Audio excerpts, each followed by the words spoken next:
Hello అండి, welcome to Sudha studios. ఈరోజు నేను మీకు సొరకాయ కర్రీ ఎలా రెడీ చేసుకోవాలో చూపిస్తా. సొరకాయని ఇలా చెక్కు తీసుకొని ఒక ఆనియన్ని కూడా రెడీగా పెట్టేసుకోండి. సొరకాయ లోపల సీడ్స్ తీసేయండి. ఇలా సన్నగా తరుముకోండి. ఆనియన్ని కట్ చేసుకోండి. కొత్తిమీర కొంచెం, కరివేపాకు కొంచెం తీసుకోండి. అదేవిధంగా చింతపండు 2 రెమ్మలు తీసుకొని వాటర్లో నానబెట్టుకోండి. సో చింతపండు రసం కూడా యాడ్ చేయాలన్నమాట ఈ కర్రీలో. చాలా బాగుంటుందన్నమాట. అదేవిధంగా బెల్లం, ఏంటి నల్లగుందనుకుంటున్నారా, అది తాటి బెల్లం, అది కూడా కర్రీలో యాడ్ చేసుకుందాం. కుక్కర్లో ఈ కర్రీని ట్రై చేయబోతున్నాను.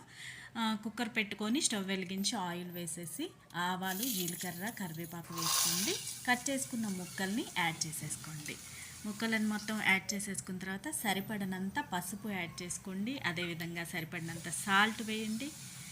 సరిపడినంత కారం వేసేసుకోండి. మొత్తం ముక్కల్ని కలిపేసేసి చింతపండు నానబెట్టుకున్నాం కదా, దాన్ని రసాన్ని ఇప్పుడు యాడ్ చేసేసుకోవాలన్నమాట. సో చింతపండు రసం యాడ్ చేసుకున్న తర్వాత బెల్లం, ఇందాక చెప్పాను కదా తాటి బెల్లం అని, ఆ తాటి బెల్లాన్ని చిన్న చిన్న ముక్కలుగా చేసేసి యాడ్ చేసేసుకోవచ్చండి. చక్కగా కలిసిపోతుంది, తీతీగా పులుపులుగా ఉంటుందన్నమాట. తర్వాత కొత్తిమీర యాడ్ చేసేసుకోవాలన్నమాట. కొత్తిమీర యాడ్ చేసుకున్న తర్వాత half spoon garam masala add చేసుకోవచ్చండి. మంచి ఫ్లేవర్ కోసం నేను యాడ్ చేశాను. కుక్కర్ మూత పెట్టేసి 4 to 5 వరకు విజిల్స్ రానివ్వండి. ఈజీగా కర్రీ రెడీ అయిపోతుంది. చాలా ఫ్లేవర్ కూడా బాగుంటుందండి. పుల్ల పుల్లగా తీగ బాగుంటుంది. పిల్లలు కూడా ఇష్టంగా తింటారు. తప్పకుండా ట్రై చేయండి.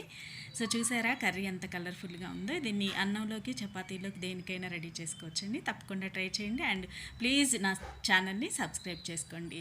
Thank you for watching.